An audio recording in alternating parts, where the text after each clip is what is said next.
5 U.S. cruisers fire 215 Harpoon anti-ship missiles at a Russian naval task force. In the largest surface-to-surface engagement since World War II, 34 Russian warships are sunk in a 6-hour running battle. September 19, 2025, Norwegian Sea, 240 nautical miles north of the Arctic Circle.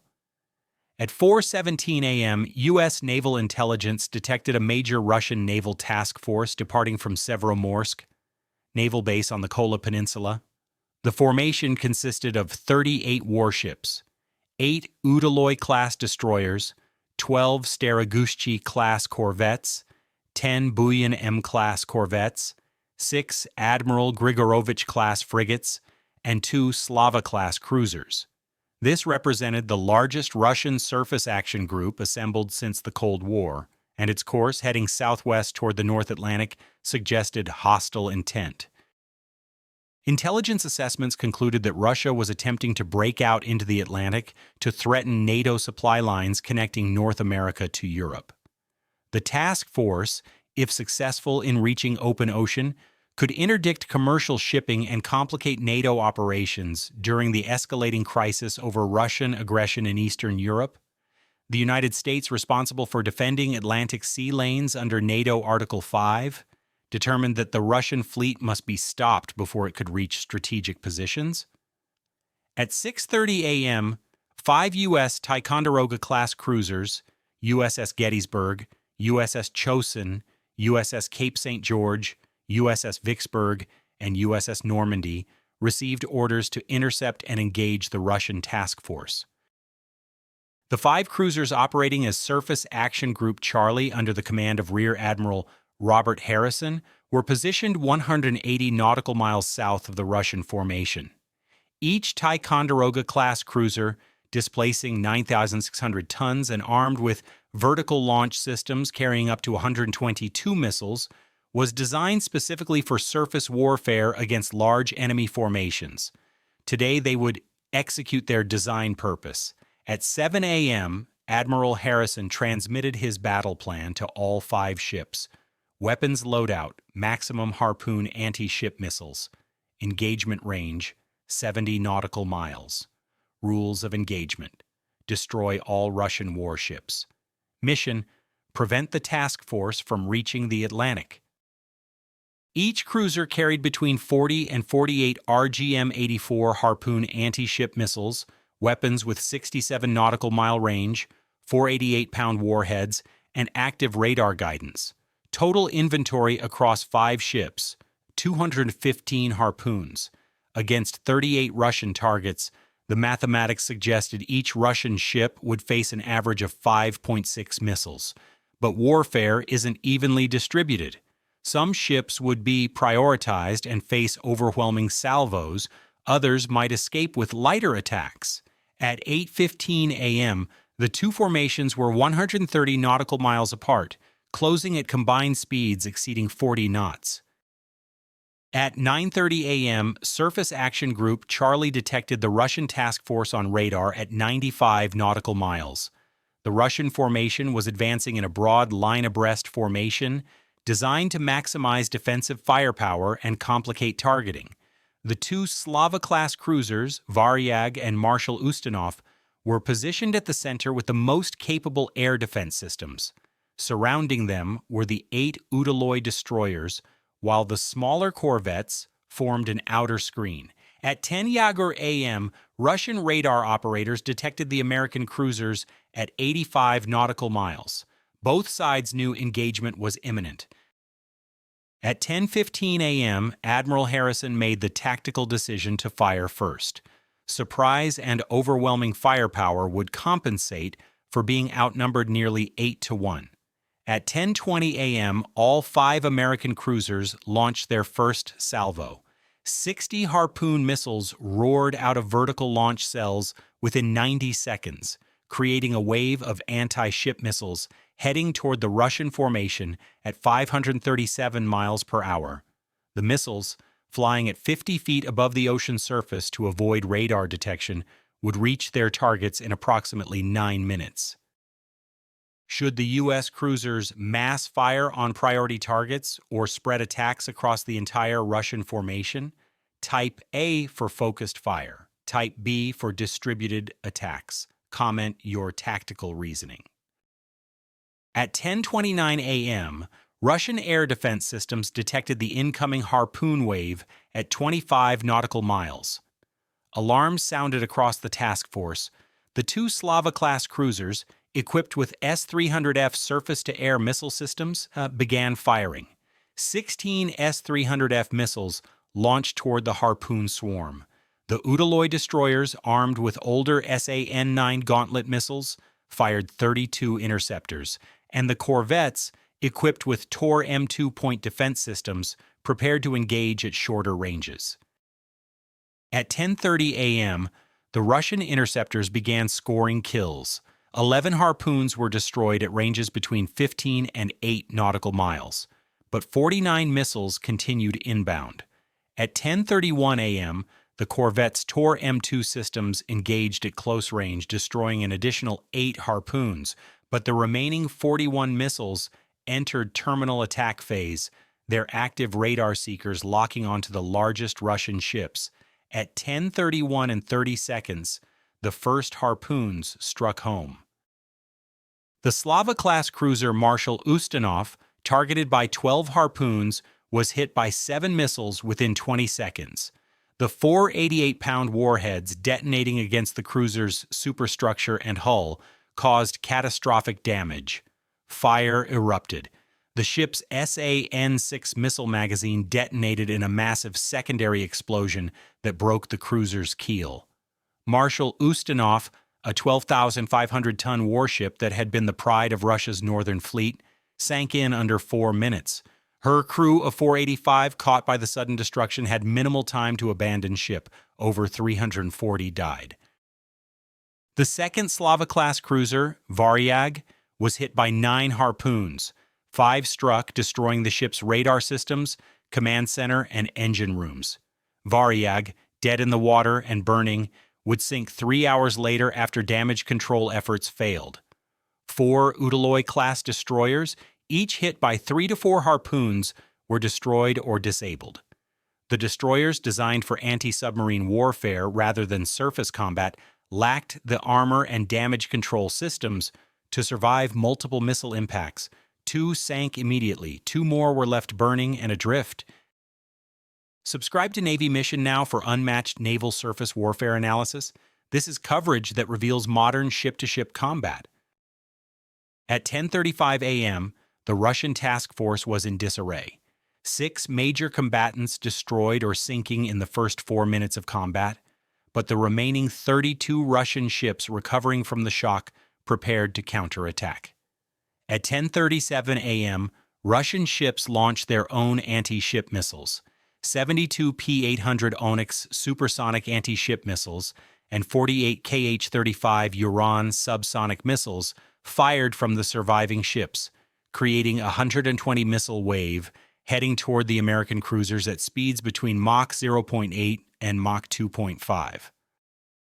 Admiral Harrison's response was immediate and methodical. All 5 cruisers activated their Aegis combat systems at maximum performance. SM-2 surface-to-air missiles began launching to intercept the Russian missile wave at long range. At 10:40 a.m., the first American interceptors engaged P-800 Onyx missiles at 40 nautical miles. The supersonic Russian missiles, traveling at Mach 2.5, were difficult targets. Of the first 16 SM-2s fired, 9 scored kills, but 63 Russian missiles continued inbound. At 10:42 a.m., the 5 cruisers fired a second massive Harpoon salvo. 85 more anti-ship missiles launched, leaving 70 Harpoons in reserve. This wave targeted the surviving Russian destroyers and larger corvettes. Simultaneously, the cruisers continued defensive operations against the incoming Russian missiles. At 10:44 a.m., 24 more Russian missiles were destroyed by SM-2 interceptors at ranges between 25 and 15 nautical miles. But 39 missiles penetrated the medium-range defensive layer. At 10:45 a.m., the American cruiser's close-in weapon systems activated. Phalanx CIWS guns, firing 4,500 rounds per minute of 20 mm tungsten ammunition, engaged Russian missiles at ranges under 2,000 meters. The sound was deafening. 5 Phalanx systems firing simultaneously created a wall of metal that destroyed 18 Russian missiles in the final seconds before impact.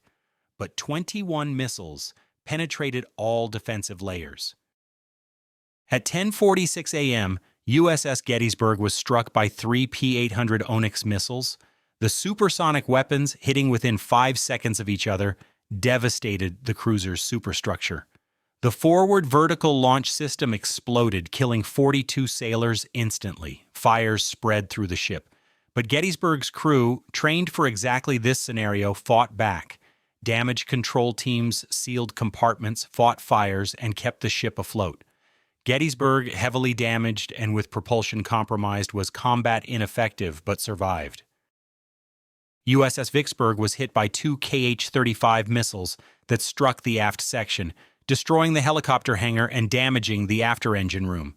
12 sailors were killed, but the cruiser maintained propulsion and defensive capability. The remaining 3 cruisers, USS Chosin, USS Cape St. George, and USS Normandy, evaded or shot down the missiles targeting them. 19 Russian missiles struck their targets. 2 American cruisers were damaged, but the Surface Action Group remained combat effective. At 10:48 a.m., the second American Harpoon wave struck the Russian task force. The 85 missiles, launched while Russian air defenses were saturated by their own attack, overwhelmed the remaining ships. 16 Russian vessels were hit within 3 minutes. 4 more Udaloy destroyers were destroyed, 6 Staragushchi corvettes were sunk, and 4 Buyan M corvettes were disabled or sinking. By 10:51 a.m., the Russian task force had lost 22 of its 38 original ships. At 11:00 a.m., Admiral Harrison assessed the tactical situation. 2 American cruisers damaged but operational, 70 Harpoons remaining, 16 Russian ships still combat effective but scattered and disorganized. The decision was immediate: finish them. At 11:05 a.m., the 3 undamaged cruisers fired a third salvo. 70 Harpoon missiles launched toward the surviving Russian vessels. The Russian task force, having expended most of its defensive missiles in the first engagements, could mount only limited defense. At 11:13 a.m., the third American wave struck. 12 more Russian ships were destroyed or disabled. 4 Admiral Grigorovich frigates were sunk, 6 corvettes were hit and burning, and 2 surviving Udaloy destroyers were disabled. By 11:20 a.m., only 4 Russian ships remained operational: 2 damaged Staragushchi corvettes and 2 Buyan M corvettes. These vessels, recognizing the battle was lost, turned northeast at maximum speed, fleeing toward Russian waters. Admiral Harrison, assessing his remaining Harpoon inventory and the condition of his damaged ships, made the decision to allow the survivors to escape. The mission objective, preventing the Russian task force from reaching the Atlantic, had been achieved. Continuing the engagement would risk additional American casualties for minimal strategic gain. At 11:30 a.m., Surface Action Group. Charlie ceased offensive operations and began damage control and rescue procedures. The final casualty count was staggering. Russia had lost 34 of 38 ships. Over 3,400 Russian sailors were dead or missing. The Northern Fleet's surface capability had been destroyed in a single 6-hour battle.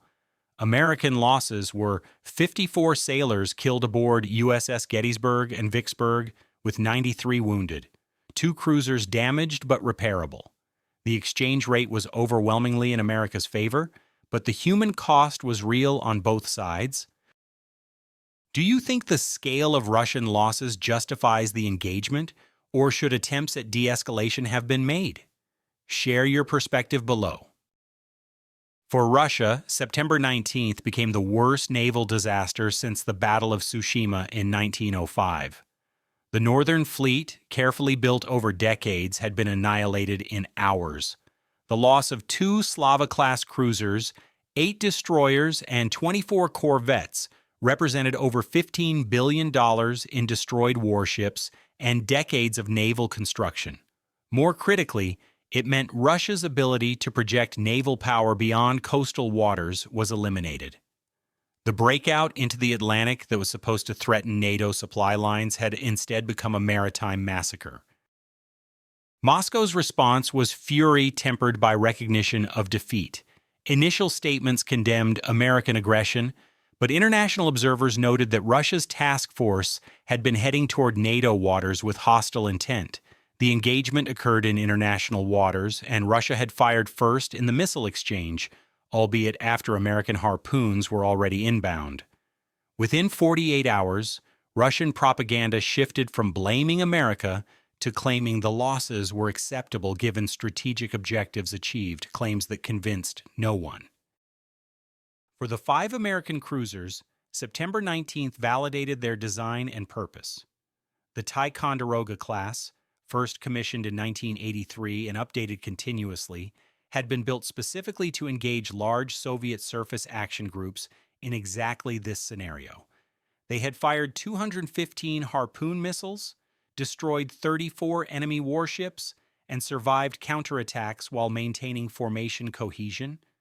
The battle became an instant case study in modern surface warfare and Aegis combat system effectiveness. USS Gettysburg, the most heavily damaged American ship, was towed to a Norwegian port for emergency repairs before returning to the United States. Her crew, despite suffering 42 dead and over 60 wounded, had saved their ship through disciplined damage control. The cruiser would require 8 months of repairs but returned to service in 2026. The sailors who died were honored at ceremonies attended by thousands. Their sacrifice had prevented a Russian naval threat that could have endangered millions of lives dependent on Atlantic shipping. The families of the 3,400 Russian sailors lost received official notifications but limited information. Russian authorities, embarrassed by the defeat, suppressed details about how the battle was fought and lost. Gold Star families grieved privately, denied public forums to mourn. The sailors who died, many of them young conscripts, were buried quietly. Their sacrifice, intended to expand Russian power, instead exposed its limits. As night fell on September 19th, debris from 34 Russian warships floated across the Norwegian Sea. Survivors clung to wreckage awaiting rescue that came too late for many. Norwegian and NATO vessels recovered 840 Russian sailors over the following days, but over 2,500 bodies were never recovered, lost in waters over 1,000 meters deep. The sea had claimed them, and the Arctic cold ensured few would ever be found. Now I want 3 perspectives from you. First, does overwhelming technological advantage justify such lopsided casualties, or should restraint be shown even in war? Second, what does this battle reveal about the viability of surface warships in modern naval combat? Third, should rules of engagement in naval warfare account for potential casualty ratios, or is destroying enemy forces always justified? Comment your strategic and ethical analysis below. Your insights drive conversations on Navy mission. And if this breakdown of the largest surface battle in 80 years gave you new understanding of modern naval warfare, prove it by hitting that like button, subscribing to Navy Mission, and turning on notifications. Until next time, stay vigilant, stay informed, and remember that naval supremacy is written in steel and fire.